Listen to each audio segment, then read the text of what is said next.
O SBT News recebe agora o analista político Tiago Vidal. Ele é brasileiro, ele tem uma consultoria política aqui em Brasília e ele está hoje na Cidade do México, acompanhando ali a reta final da campanha e ele vai ficar ali até após as eleições presidenciais do México. Tiago, boa tarde, muito obrigado por atender o SBT News. Boa tarde, Afonso. É um prazer sempre falar com vocês. Tiago, eu queria que você explicasse pra gente qual que é o panorama dessa eleição mexicana aí. Quem são as favoritas e o que elas representam neste momento? É um panorama de continuidade em relação ao governo de turno, que é o governo do presidente Andrés Manuel López Obrador, ou AMLO, como ele é popularmente conhecido. É um presidente bastante polêmico, é um presidente que veio das frentes priistas, né, que é um partido que por quase 70 e tantos anos controlou o poder no México, algo que só mudou no começo dos anos 2000, e depois ele fez essa mudança para o partido Morena, que é um partido de esquerda, ali na metade da década, e conseguiu nos últimos anos, mesclando um discurso de ortodoxia fiscal com investimento no social, ter uma popularidade bastante invejosa, tem algo na casa de 60%, 70% de popularidade, muito provavelmente vai fazer a sucessora, que é a Cláudia Sheinbaum. A Cláudia Sheinbaum, ela também vem das fileiras do Morena, foi governadora da Cidade do México, foi ministra, foi prefeita, é uma candidata muito menos carismática do que o AMLO, realmente está surfando na popularidade não só dele, mas do seu governo, mas é uma candidata com perfil também muito respeitado, uma científica, uma acadêmica física, com trajetória pelo poder público também, e segundo o que dizem as pesquisas, deve levar a presidência do México, a primeira mulher a ser eleita, né, a presidenta do México, com algo na casa de 52%, 54%, se as pesquisas estiverem corretas, lembrando que no México não há segundo turno. Por não haver segundo turno, mesmo que essa diferença seja menor em relação ao segundo candidato, dificilmente ela perde a eleição. O segundo candidata é a Xochitl Gálvez, que é uma candidata do PAN. Na verdade, ela é do PAN, mas ela vem de uma coalizão feita pelo PAN, PRI e PRD, que é uma coisa bastante estranha na história do México, e foram partidos que realmente durante muitos anos estiveram em grupos distintos, né? O PRI representando esse partido hegemônico por quase 70 anos, depois o PAN fazendo dois governos, 2000 e 2006, e o PRD servindo como uma espécie de centro-esquerda, mas que vem cada vez mais se enfraquecendo, porque realmente não conseguiu apresentar algo de original aos mexicanos. A Xochitl Gálvez ela se tornou muito conhecida por fazer ali intervenções às manhãneiras do AMLO. O AMLO todo dia, ali mais ou menos às 7 da manhã, ele faz uma entrevista coletiva com a imprensa, uma entrevista que dura na casa de 3 horas, e em uma dessas entrevistas ela tentou ali se contrapor ao AMLO, fazendo intervenções, e acabou ganhando muita popularidade. Tem uma trajetória na vida social, né, nos projetos sociais também bastante interessante. É uma indígena, né, uma empreendedora, então ela tem uma história de sucesso pessoal também bastante respeitável, né, e também conseguiu, por isso mesmo, juntar, né, o conservadorismo que ela traz do PAN, do ponto de vista econômico, com uma candidata que poderia eventualmente se contrapor à Cláudia Sheinbaum. Não tem conseguido fazer isso, pelo menos de acordo com as pesquisas mais importantes aqui do México. Em terceiro lugar, tem o Maynes, que é um candidato do Movimento Cidadano, que é um candidato totalmente inexpressivo. Curiosamente, tem conseguido ali algo na casa de 10% das intenções de voto nas pesquisas. Tem pesquisas que, inclusive, colocam em segundo lugar à frente da Gálvez. Eu acho um pouco estranho, mas, enfim, não acho totalmente improvável. Mas o fato é que é um candidato inexpressivo e está muito mais para marcar presença, para evitar que o movimento cidadano perca registro eleitoral lá na frente do que qualquer outra coisa. A gente vê um avanço da extrema-direita em boa parte do mundo. Pelo que você está explicando nesse começo aí, no México não aconteceu ainda, pelo menos nas presidenciais, certo? Não, o México tem conseguido se blindar desse movimento de extrema-direita que a gente tem visto, sobretudo na América Latina. É verdade que o AMLO, embora não seja de extrema-direita, pelo contrário, um candidato político de esquerda, ele tem um perfil bem autoritário, ele faz, inclusive, bastante defensor de muitas políticas de gerência em instituições, de separação de poderes, é um presidente que durante os últimos anos flertou, né, com o esvaziamento dos órgãos eleitorais, com os órgãos de transparência. Então, ele tem essa característica que acaba sendo também uma característica da extrema-direita. Mas, de maneira geral, a extrema-direita realmente no México não conseguiu chegar. A candidata que representa a direita, que é a Xochitl Gálvez, está longe de ser uma candidata de extrema-direita, pelo contrário, ela é uma candidata bastante centrista, bastante ponderada.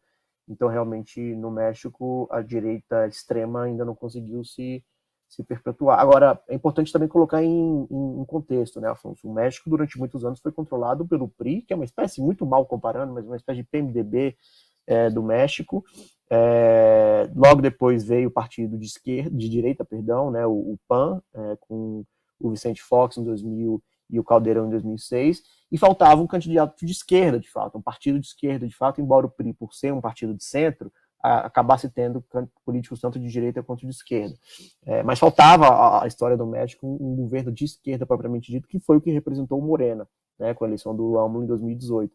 Então, essa é uma das razões, né, e o sucesso do governo do AMLO também, são duas razões que explicam por que a direita não conseguiu chegar ainda no México. Né? Não é como se você tivesse um país que tivesse tido alternância de poder entre partidos tradicionais de esquerda e de direita, pelo contrário. Então, talvez se não tivesse havido Morena, talvez a gente pudesse ter considerado um avanço da extrema-direita, mas não é o que aconteceu. Certo. O que a gente pode esperar para o Brasil com uma possível continuidade do governo Obrador, pelo que você está nos relatando e conforme as pesquisas estão mostrando aí? É o que deve acontecer no próximo dia 2, né? Como é essa relação hoje de Obrador com o Lula, com o Brasil de maneira geral, e o que a gente pode esperar daqui para frente? A relação entre Brasil e México é uma relação muito tímida, na verdade, sobretudo do ponto de vista comercial. O grande parceiro comercial do México são os Estados Unidos, enquanto que o principal parceiro comercial do Brasil, naturalmente, como é conhecido, é a China. Tem laços, naturalmente, histórico-diplomáticos bastante importantes, mas cada vez, do ponto de vista comercial, cada vez menos relevante. Então eu não vejo, seja a vitória da Sheinbaum ou da Xochitl, realmente mudando muito o panorama, não. O AMLO, ele fez um governo muito endógeno, é um presidente que quase não viajou, ele nos últimos 6 anos, que dura o mandato presidencial aqui, viajou menos de 10 vezes, só para você ter uma ideia. A política externa foi toda conduzida pela chancelaria, as visitas também foram todas feitas, em sua maioria, pelo ex-chanceler e pelo atual chanceler Bárcenas. Então realmente muda muito pouco, e o México acaba tendo muito mais um papel de líder da América Central e do Caribe, do que de fato de líder da América Latina, enquanto o Brasil acaba tendo muito mais o papel de liderança da América do Sul. Então eles ocupam dois campos opostos, né?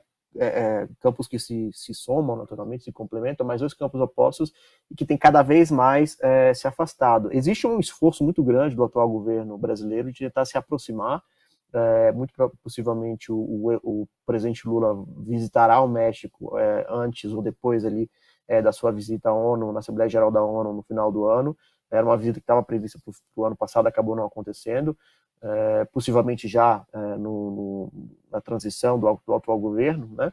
Então, pode ser que isso marque o início de uma retomada. Mas o fato é que o governo mexicano atual não esteve muito integrado ao restante da América Latina, e acho que não muda, portanto, significativamente a vitória da Sheinbaum, que é o que se avizinha no próximo domingo. Tiago, para a gente encerrar essa nossa conversa, você citou ali a relação de México com os Estados Unidos. Eu acho que esse é um ponto importante, até porque também nos Estados Unidos teremos eleições em breve, né? Como é que os candidatos estão tratando a questão migratória? A gente sabe que nos Estados Unidos ali esse é um discurso muito forte. Trump, que tem aparecido como favorito nas pesquisas aí, ele está querendo fechar cada vez mais os Estados Unidos. Como é que isso está sendo discutido no México? Naturalmente foi um dos principais assuntos de campanha. Nesse quesito, tanto a Sheinbaum quanto a Xochitl não se diferenciam tanto porque ambas tratam a migração como uma questão de problema social, né? Não tratam meramente como uma questão de fluxo migratório. Então elas entendem que para evitar um fluxo migratório, uma intensificação do fluxo migratório em destino aos Estados Unidos, é preciso atacar as questões estruturais que explicam por que as pessoas migram em direção aos Estados Unidos. Né, desigualdade, pobreza, falta de oportunidade, baixo salário e por aí vai. Então esse acabou sendo o vetor pelo qual elas optaram por seguir durante a campanha presidencial, mas é fato que a migração foi o grande ponto, que é o grande assunto, um dos grandes assuntos das eleições americanas, então, e os governos centro-americanos e o México estão sendo muito pressionados por causa disso. Né? Nos últimos 4 anos, durante o governo Biden, os encontros, né, como o governo americano coloca, de imigrantes ilegais na fronteira dos Estados Unidos e do México, bateu recordes anuais. Né? Então, realmente se tornou um problema sistêmico, não somente da relação bilateral México-Estados Unidos, mas do ponto de vista também da integração regional, na medida em que acabou virando um assunto da América Latina também, que não estava pautado, eu diria, há 2 anos mais ou menos. Agora, é verdade, só para concluir, Afonso, que a maioria dos migrantes que migram para os Estados Unidos já não são mais mexicanos, né? Pelo contrário, está havendo um retorno de mexicanos para o México. Muitos dos imigrantes são realmente de outros países latinos, inclusive de países que sequer estão na América Latina. Tem um fluxo interessante, por exemplo, de imigrantes que vêm da África, que acabam usando o trajeto México para tentar cruzar em direção aos Estados Unidos. Então, me parece um assunto por se resolver. Né? Nem os Estados Unidos, nem o México parecem ainda muito convictos do que eles querem fazer para tentar solucionar essa questão. Eu acho que vai ser um tema que vai ser solucionado de fato após as eleições americanas de novembro. E só um parêntese, uma curiosidade, as eleições americanas e as eleições mexicanas só convergem, só existem no mesmo, né? Acontecem no mesmo ano, uma vez a cada 12 anos. Então, esse é um ano realmente bastante peculiar. Maravilha. Tiago Vidal, analista político, muito obrigado aqui pela presença no SBT News. Obrigado, Afonso. Obrigado, SBT.